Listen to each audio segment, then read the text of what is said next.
ભાવનગર શહેરના આનંદનગર વિસ્તારમાં મકાન ધરાશાયી થવાની ઘટના બની। મોડી રાત્રે ગુજરાત હાઉસિંગ બોર્ડના સરકારી આવાસમાં બનેલી ઘટનામાં એક વ્યક્તિનું મોત થયું અને 2 લોકો ગંભીર રીતે ઇજાગ્રસ્ત થતા તેમને સારવાર માટે હોસ્પિટલમાં દાખલ કરાયા છે।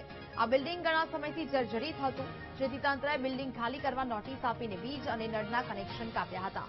આમ છતાં સ્થાનિકોએ બિલ્ડિંગ ખાલી નહોતું કર્યું, જેને કારણે આ ઘટના બની છે।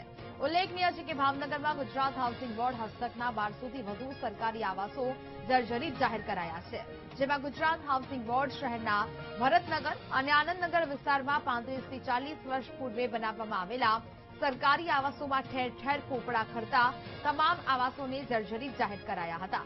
જે પછી તંત્રએ આવાસ ખાલી કરવા અનેક નોટિસ પાઠવી, પરંતુ સ્થાનિકોએ અન્ય મકાનની માંગ સાથે આવાસ ખાલી નહોતા કર્યા।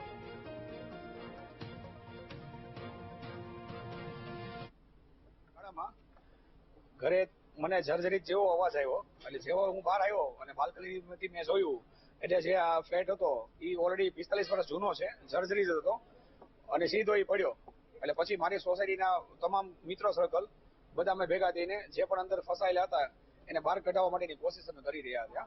ત્યાર પછી અમે ભરતભાઈ ભુજલિયા આપણા કોર્પોરેટરશ્રીને, જીતુભાઈ કોર્પોરેટરશ્રીને, પોલીસ સ્ટાફમાં, પછી આપણે બીએમસી રાણા સાહેબ છે, સુરેન્દ્રસિંહ રાણા સાહેબ, આ બધા આગેવાનોને કોલ કર્યા એટલે બધા તરત આવી ગયેલા હતા। ગુજરાત હાઉસિંગ બોર્ડની જે મકાનો છે એમને પહેલા નોટિસો આપીને આપણે ખાલી કરવા માટે ડ્રેનેજ અને નળ કનેક્શનો પણ કાપવામાં આવ્યા હતા, પરંતુ લોકો રહી રહ્યા હતા અને આ ઘટના બની છે। દુઃખદ ઘટના છે, સંવેદનશીલ ઘટના છે, કરુણિતકા માટેની આ ઘટના છે। આપણા ભાવનગરના આનંદનગર વિસ્તારમાં હાઉસિંગ બોર્ડના જે મકાનો છે તો ત્યાં 3 માળનું જે બિલ્ડિંગ છે આ ધરાશયી થયું છે અને એમાં જે આજુબાજુના લોકોથી પણ તપાસ કરી લીધી છે કે ટોટલ 3 લોકો દટાયેલા હતા અને 3ના હોસ્પિટલમાં પહોંચાડી દીધા છે એમ્બ્યુલન્સ મારફતે। તો અત્યારે આપણે જોઈએ કે બીજા જે આજુબાજુના જે મકાન છે હાઉસિંગ બોર્ડના આપણે ખાલી કરાવી દીધા છે।